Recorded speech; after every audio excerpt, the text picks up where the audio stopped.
What's your reaction to all this?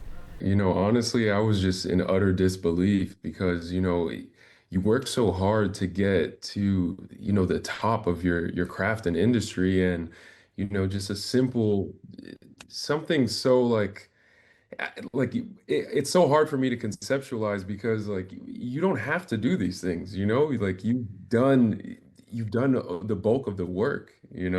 Craig, you say this has been a long time concern for the NBA that players would do exactly this, try and fix the outcome of a game by giving inside information to people to place bets. What kind of inside information are we talking about? Trading on information that the public doesn't yet have. Is the guy hurt? Is the guy not going to play any games? Is the guy willing to even pull himself out of the game, which is what Rozier is accused of right now by the federal government.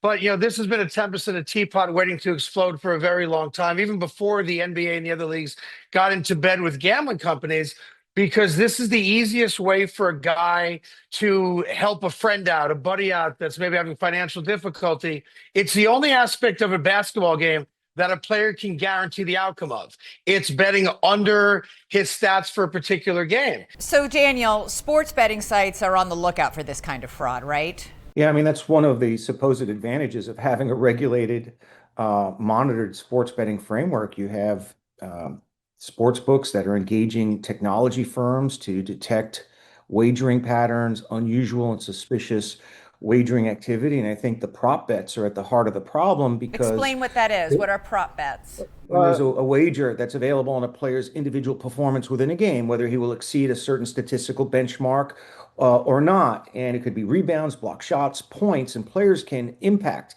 I mean, they are solely responsible for impacting and altering their own performance. But the reality of it is that that market is not as voluminous as, let's say, betting on the outcome of the game or betting on the Super Bowl. Nobody is alleging that games have been fixed.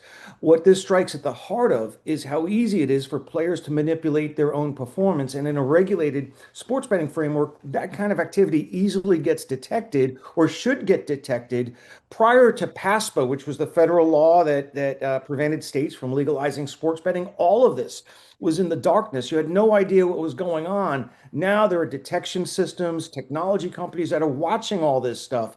And if a player pulls himself out of a game and there is a significant amount of action on the under around that time period, red flags go off.